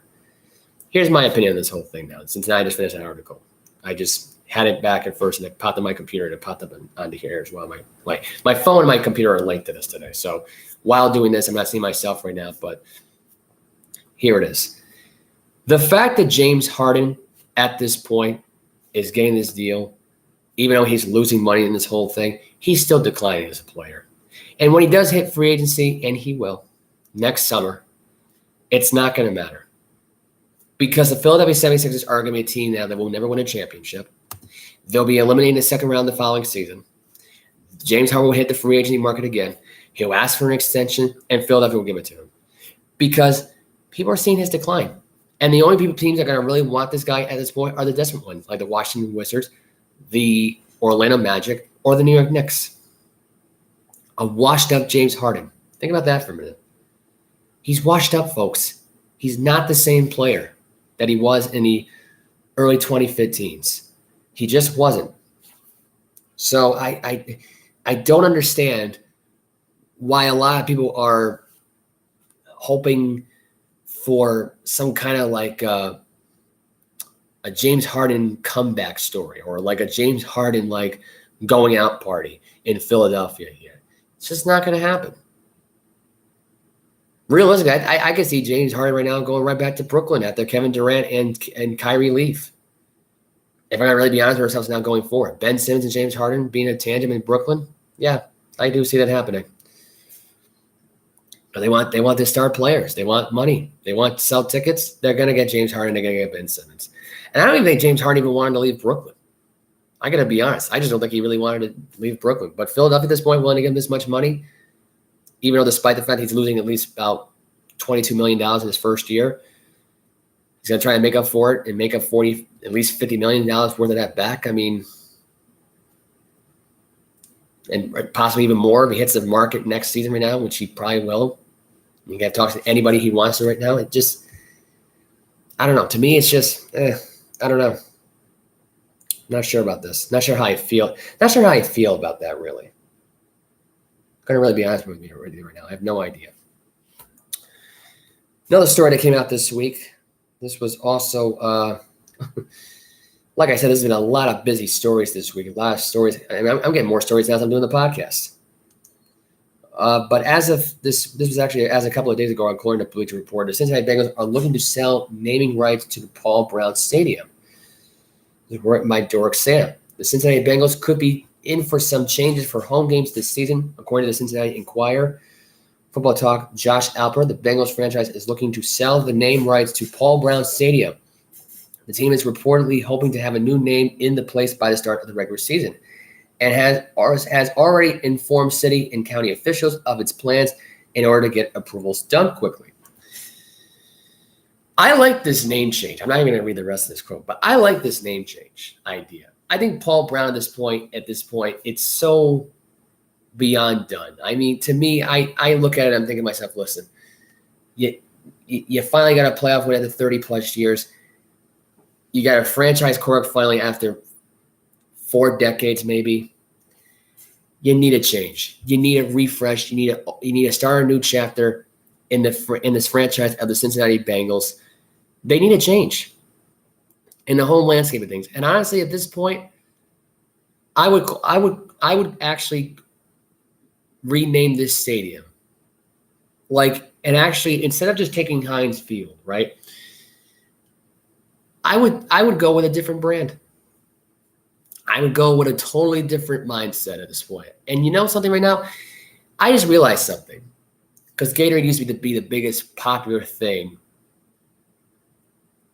for sports. There's never been a stadium named after a football team. A football team has never had a stadium with the actual Gatorade Stadium. But at the same time, when I think of the Bengals, I don't think of Gatorade. I don't think of any of that. You know what I really do think of, though? in all seriousness, and I do think of this in a way where this may actually resemble the Bengals at this point. May resemble the Bengals in a way where it makes a lot of sense.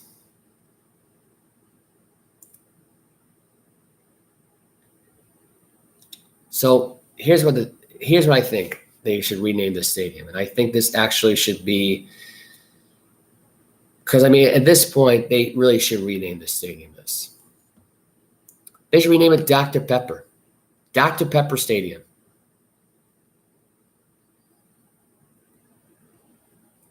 Because to me, I think when I think of the Cincinnati Bengals now, I think of Dr. Pepper. I don't know why. It sounds crazy, but you know, I see, and every time I look on TV, when I watch a Cincinnati Bengals game, I see a lot of fans drink some Dr. Pepper. You don't see any Gatorade. You don't really see a lot of beer, really. I mean, you do see some beer. But the last time I saw a beer bash or anything like that in Cincinnati, it was that Steelers-Bengals playoff game in 2015. And really, in my opinion, I think of Dr. Pepper right now as being the sole advertising now for and really just a way right now to draw out the popularity now for popular teams right now in the AFC North, which would have been the Steelers at this point because they had Heinz Field. You get Dr. Pepper, which is now a bigger name now than it ever was before, and there you go. You got your new stadium name. Now, they went from Arrowhead to Gia for Kansas City back in 2021, which I thought was a dumb name change anyway. But, you know, they changed that name. And now you got the Acrisure now for the Pittsburgh Steelers. In my opinion, you get the Dr. Pepper bottle. It is that sort of the color for it. And you get the soda, the cap off the thing and soda being poured in.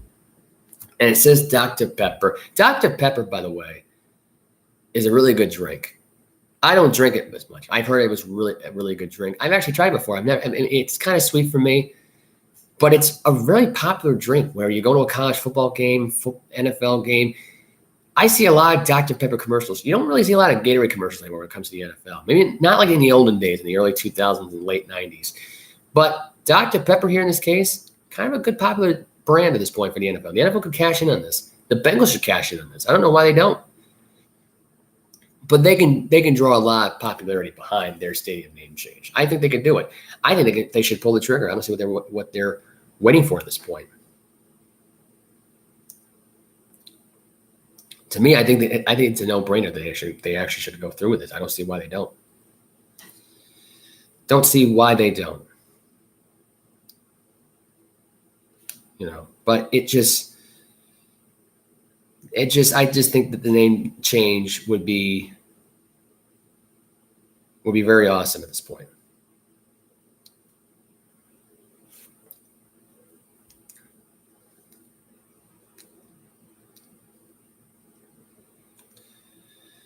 But this was also news today. Ray Romano hated. Cox presents Smart Home. Oh, excuse me.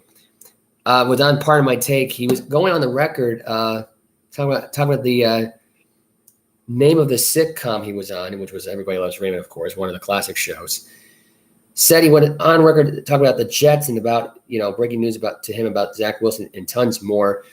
Talk about the I really didn't even want to talk about the Zach Wilson stuff, dating the MILF, stuff like that. I thought to myself, that's such overhyped news at this point. It's like, who cares about the guy's love life? Is it going to be a big distraction from the Jets sucking this year? No, it's not going to make much of a difference. But I heard this, and I heard the interview, and I heard him talk about the classics that he had with the New York Jets, you know, and all the championship wins that he had, because he's a big time Jet fan, you know. The Mark Sanchez days where he beat Tom Brady in the playoffs, and they went to back-to-back AFC title games, and they lost both those AFC title games, you know. And how the Jets went 10-0 a long time ago, and they ended up going like 10-6 that year, and still made the playoffs that year. And the 98, I think it was the 98-99 year when they went to the AFC title game he went on to talk about. I mean, those were good times for the Jets in the playoffs in general. They were. All the good times they had. You know, he went on record explaining about this. But he would talk about the magic. The Everybody Loves Raymond show. Controlling your Cox and how he hated his own sitcom. So here it is. So here's the interview right here with Romano. His appearance at the American Century Championship last weekend in Tahoe. Let's start there, Ray, because we're going to talk about the acting. But how's your golf game, and were you happy with your performance over the week? First place, but I'm a 13 handicap, but it's a grind because I take it seriously. I really want to do well. My kids come, they walk the course with me, and you hit a bad shot. But anyway, the long answer is on a scale of 1 to 10 for my golf, I played about a 6 this weekend. Okay, so who is the guy that you beat that you were like, I beat that person, or maybe you could do it for the history of you. Barkley beat me last year. Oh. Yeah. What's that like for Charles Barkley? Because I assume that everybody else that competes in the tournament has that. So his mind wasn't on the ball, He tried so much. Years old, and we were watching. It was Jets against Miami, and you could tell that the Jets were going to blow this game. Like you could just feel it, and they had a lead, and we were watching right here in my office, right behind me, and I knew if they lost this game, these boys were going to have a hard time with it. And I told them, I warned them, I said, listen, I don't want any tantrums. If this goes the wrong way, I want no tantrum. Sure enough, last play of the game, boom, they lost. They both hit the floor. Like, they both went prone on the floor, hands like this. And I stood up and lost, and I need to feel like a loser also, So in front of an audience, which is the worst thing. And I still have the paper. My manager has the paper. I came up with the lamest sounding titles. Like one was, that Raymond guy. One was Raymond, Raymond. Raymond. And I had all these titles, and he tested them, and he says, everybody loves Raymond, tested the best. And I was like, well, that's why we shouldn't use it. And listen, I can't complain about it. It's done good by me, but you're right, though. Like on the golf course, it's all, we love you. Everyone loves you. Yeah. If it was if your name was like Tony in it. So that was talking about the list of stuff right now, but he did hate his thing because everywhere you go, he would talk about everybody loves Raymond. But, I just thought I had to bring this up because 2 reasons. Because Tom Brady's going into broadcasting the following year. So my first thought was, because Ray Romano, I think, is a great actor at this point. I'm surprised he never really got into the sports aspect of things because he's so knowledgeable when it comes to the Jets and other New York sports. My first thought is that why didn't this guy call New York Jet games? Like, he has a broadcasting voice. Like, I just didn't, people are going to look at me and they're going to say I'm crazy for this, but think about this for a minute. What if Ray Romano would have actually gone into broadcasting and actually called the New York Jets football games on the radio? Or the New York Giant football games. And I'm surprised he's really a Jet fan. Honestly, if I was him, I would just change myself from a Jet fan to a Giant fan. The Giants might be more successful this year than the Jets are going to be this year. And I also thought of this because I think Kevin Burkhardt and Tom Brady are just going to sound – I think Burkhardt might outdo Brady in the broadcasting, which might hurt him. But what if you take it like a guy who's inexperienced like Ray Romano when it comes to broadcasting? I mean, he's a great actor, don't get me wrong. I mean, he could probably pull it off. But what if you put a Ray Romano in with Tom Brady? How would that clash feel? Knowing this guy watched the times that Tom Brady destroyed his Jets and all that stuff, they could reminisce on that whole thing. That would actually be kind of funny. It would actually make Brady look funny. It would actually make the whole thing cheesy. Brady would be funny. Tom would be funny. Now, I'm not saying Kevin Burkhardt at this point will lose a job over Tom Brady. I'm not saying Tom Brady's going to sabotage Kevin Burkhardt's chances to stay on with Fox at this point. But just imagine this. What if Ray Romano, for one time only, joined the broadcasting booth with Tom Brady and Kevin Burkhardt, and how would that tandem go? Would it be a 3-man booth? Would they keep on having these guys back on the thing? I mean, I don't know. To me, I think it's amazing. And the only reason I bring this up is because of that podcast and remembering how the Jets and the Buccaneers just played not too long ago. We had the Antonio Brown fiasco. And Brady had to come back without Antonio Brown on the football field because he had his little fit on the field. And he got cut. I mean, there's a lot of things that come into play here with this whole scenario here and how that whole thing played out. But just remember this aspect of things right now at this point. I'm not saying Ray Romano could be the next, Kevin Burkhardt or Joe Buck for Fox. But it's just a what if at this point. Because I think of Ray Romano now at this point, well, like, what is he doing now anyway? He's not really in a lot of TV shows. we see reruns of him playing the sports writer on Everybody Loves Raymond. He was on I think he was on, what was it, Parenthood, I think it was. He was on NBC, if I'm not mistaken. I don't know if he's in any other shows on Netflix at this point. I haven't really seen him on Hulu. I haven't seen him on Netflix. I haven't seen him on Peacock. I can't think of one thing. The only thing that was relevant right now was that podcast interview that he did, reminiscing about the Jets and reminiscing about his show. Everybody Loves Raymond. Here's my opinion on the whole thing, and I will say this right now about Raymond. I don't think Everybody Loves Raymond was a good title for that show. 9 seasons into it. I'm sorry. I don't think it was. If anything,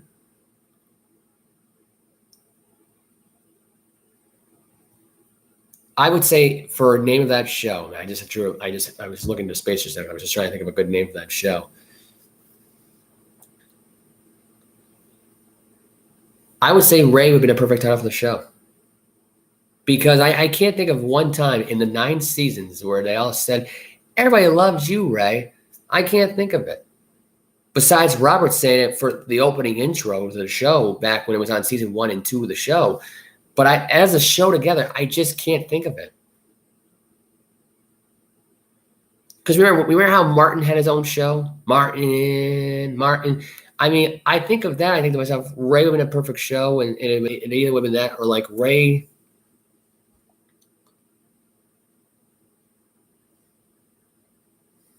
Because, I mean, to me, it just played off the trilogy of creation of Everybody Hates Chris. I mean, that's basically what this did. It led right into that show. And imagine how – and think about this one for a minute. When Everybody Hates Chris was on, Everybody Loves Raymond was starting to die out, and they were starting to end their show between 04 and 05. Like right around Friends, when Friends ended. When Friends and Everybody Loves Raymond ended, it kind of changed the landscape of entertainment television for a bit. It kind of did. I just think realistically for Everybody Loves Raymond at this point, if I had to think of one name for the show, Ray's another one, and it's like That's So Ray would have been another one. You could have taken Raven out of it and just added in Ray. Because I don't think that would have been a really bad idea. What are you going to do with Ray Romano? What are you going to do with Ray? What's Ray gonna do? Like you could have like there's a lot of shows you could have named it. I think now the more I think about it, he may have actually said the titles of the shows that I just named, or a few different ones really. But I just think of that. I think to myself, like when he mentioned the sitcom, hating the sitcom name, I thought to myself, it was a good title for a show. I guess it wasn't like blow away for a show that had 9 seasons on it, and it seemed like a bland title for a show. Like if you had What Are You Gonna Do with Ray? That would have actually been a catchier title. Because Ray had a lot of shenanigans. Sort of that whole family, really. But, I mean, think about it. That would have been a really great name for a TV program show instead of Everybody Loves Raymond. Now, granted, it lasted 9 seasons. A lot of people thought it was going to probably only last about 6 or 7 because Ray hated the name of the title at the time. And talk about the laugh track and how they had to get a live audience in there and all that stuff right now. Just that whole interview. If you haven't listened to it yet, go back and listen to it. It was a great interview that they did on Part of My Take. It's probably one of the better interviews that Part of My Take's ever done in a while on a podcast, to be honest. I'm being honest. I was a great listener to their show. I remember I would listen to all their shows every week. I would listen to all their interviews. Their shows are on Monday, Wednesday, and Friday. They're part of the Barstool Sports brand, if anyone's wondering, by the way, of what their show was a part of. But they are, and still are a popular podcast. To me, Ray right now at this point, I mean, and here's my opinion, and I'm really surprised about this. I haven't really heard an Everybody Loves Raymond podcast, at this point. I haven't really heard the cast reunite right now, although at this point the mother and the father had passed away. Ray's, TV show parents passed away, so it's tough to get that reunion back together. But to bring in the other people and discuss the episode and have like a watch along, to me, would have actually made a lot more sense and you do it in a podcast form, because it would have actually, get other people to like think back like, oh man, where happened to these guys? I haven't seen these guys on TV for a long time. It's weird. And my opinion on this has not changed. And I think Ray, and I think really it's like a what if this one. Like, what if Ray Romano was actually in a broadcasting booth with Tom Brady and Kevin Burkhardt, or it was just him and Tom Brady calling games together? Like, Ray Romano has got, people want to say, like, he's still funny. His comedic feel has not disappeared ever. And I think he should be doing more TV shows. And I think he's really, the fact that he just did acting instead of going after an actual sports thing for real. I mean, you talk about a guy right now who really was a sports writer. I didn't realize how much of a diehard Jets fan he was. And it's funny because, like, I go into 9 seasons of Everybody Loves Raymond. The only thing I could think of that show that Ray really covered was the New York Mets. So to me, I just think that that's interesting how he never really pursued a real sports career, like a sports reporting for the Jets or sports reporting for Fox Sports or a sideline reporter for Tom Brady when he gets in the broadcasting booth someday. Hey, listen, who knows? I could be in the broadcasting booth with Tom Brady someday too. It could happen. And Ray Romano could be in the booth with us too. It could be a 4-man booth someday, or maybe not. But I think realistically here, for a guy that really is so knowledgeable with sports, and of course I'm knowledgeable too when it comes to sports, but him, I just thought to myself, it was just the acting. But when I found out he was a Jet fan and heard all the stories, I was stunned. I couldn't really actually believe it. But yeah, so that's the story with that. We also got some sad news to alert right now at this point. This was on Bleacher Report. Do I still have the page on here? Let me just get my Bleacher Report open because somebody has passed away. I do have this story on here. I think it was somebody who passed away through baseball. Did I have the breaking news story? Do I have the?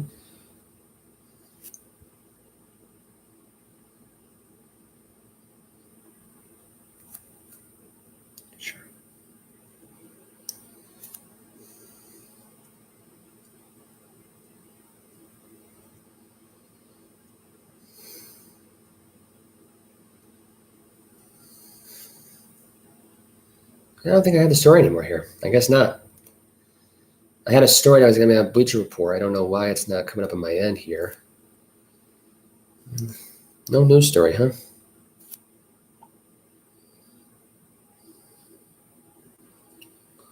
I don't know why it's not coming up. Huh. Anyway, that's really about it. I thought I was going to have another story here right now. I had the article. I just lost it. So that was really about it. Somebody did pass away, though, just as of now. I think I'm going to be able to find it real quick.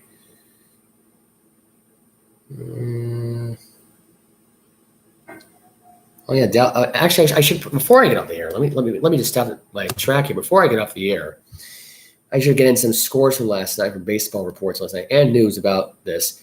Dallas Keuchel once again activated from the Arizona Diamondbacks once again after a disappointing 2-8 start on the year. So far, second half of the year, not looking so good right about now. But as of now, as of this moment, he has been deactivated at this point. And so far, there is no other news here besides this. I'm surprised that nothing's happened. I'll give the scores from last night, though. I will do that quickly. I will do that as of now. I will do the scores and highlights from last night's game. So Astros swept the Yankees, like I said before, the doubleheader 3-2 and 7-5 in game 2. Rangers beat the Marlins 8-0. Tigers beat the Athletics 7-2. And the A's won the second doubleheader 5-0 against the Tigers. Dodgers beat the Giants 9-6. That's pretty much it. But this is the one game I wanted to focus on real quick before I leave the show here. But Gongelson was granted, he did not get a decision last night in the pitching matchup, mainly because the Giants tied the game up late in the game. And I think Gongelson even pitched yesterday. But I just looked his stat up just now.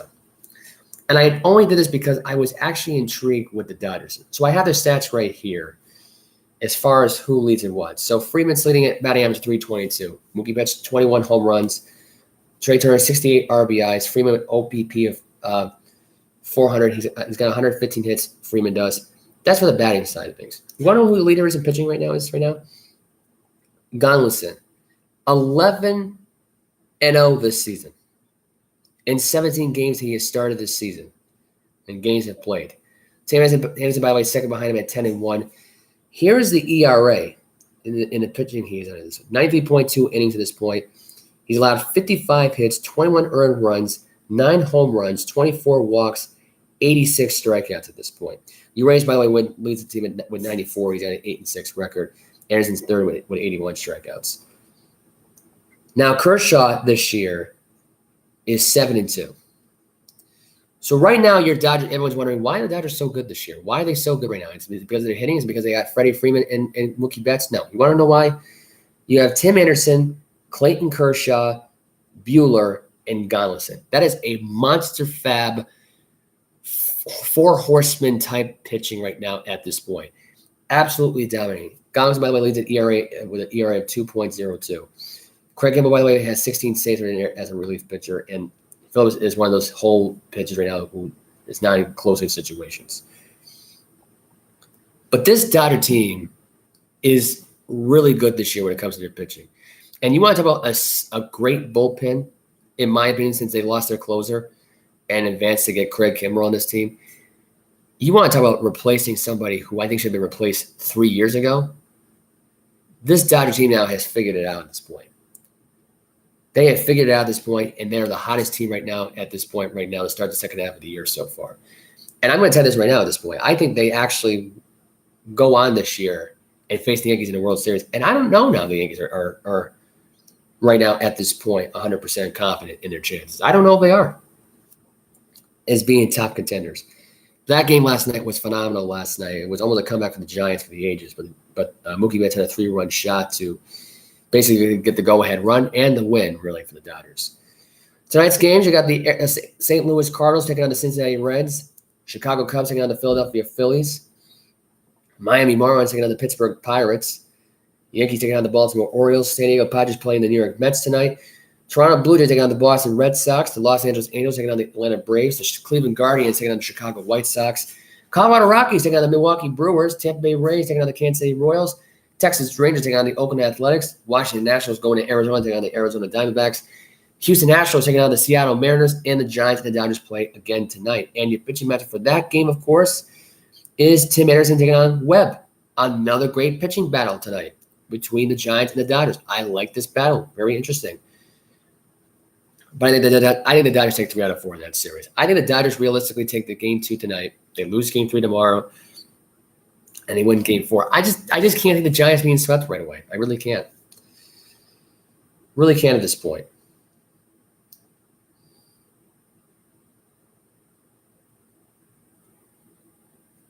Trying to see here if anything else happened here at this point. But I thought I had some there was a baseball player who was a former World Series champion in 95, unless it was a football story. Unless that's what I'm mistaken here for this. I don't know. But I just had a story right here. See, that's what's on the bottom of me at this point. Is that I had another story in here to talk about for baseball games that are on tonight. Because I had to get the baseball tick in there. But I had a story in here. I guess I can't find it. Oh well, so I have a non-story now at this point. Which is very weird. I thought I had this in here on Bleacher Report. I don't know what happened to it. Watch, it'll probably pop up after I do the review and all that, and that'll be it. But let me go back to my baseball thought for a minute. For the Red Sox tonight, and it's this. They have a volley on the mound tonight against Gosman tonight. They have a 3-game set against the Toronto Blue Jays. Here's my opinion. Without Chris Sale on this team, this Red Sox team's in trouble. Sale's going to be out now for a broken pinky. God knows how long. But I'm looking at this, and I truly do believe this team's in trouble here. With the volley back, it's a positive thing. By the way, for the Red Sox right now, they have no idea who's pitching this Sunday against the Blue Jays. We now have Crawford and Manoah right now at this point, Gosman and Stripling at this point. And they've been undefeated since they fired Montoya. The Blue Jays have been since they fired their manager. So as of right now, they don't know who the pitching matchup is going to be for the next 3 days. After that, they have Eovaldi and Crawford again, and they have the Brewers coming into town the weekend of July 30th. And right now, I think the Red Sox lose 2 out of 3. I do. I have no confidence in this team whatsoever, and which means they'd be 49-47 after this weekend. They lose this series. And my next prediction here is, and a lot of people aren't going to be liking this, but the Milwaukee Brewers are going to sweep the Boston Red Sox next weekend. Sorry to say it, but they are.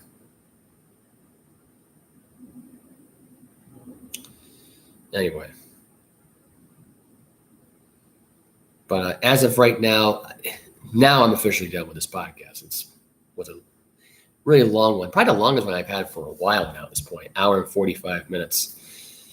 But I covered what I needed to cover today. I did what I needed to do. Mike will be on. God, who the heck knows when his schedule's going to be free again.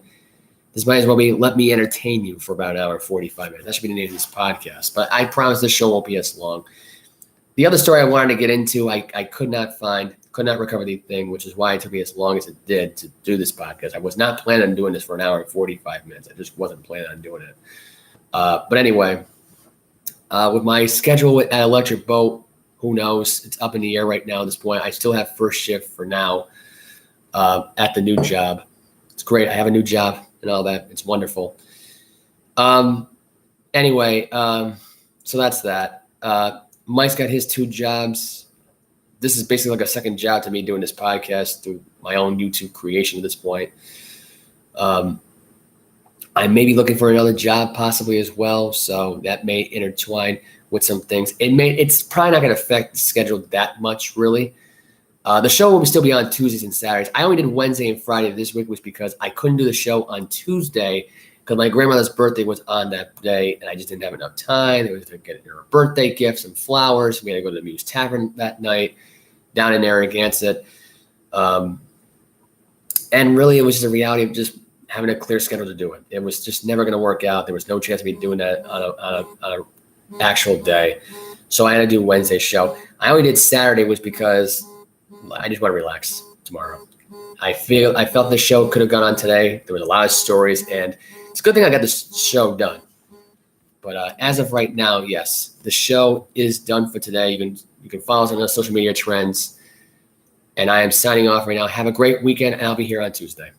Bye-bye. Mike, as far as I know, I have no idea. But Mike says hi. Mike says goodbye. I say hello.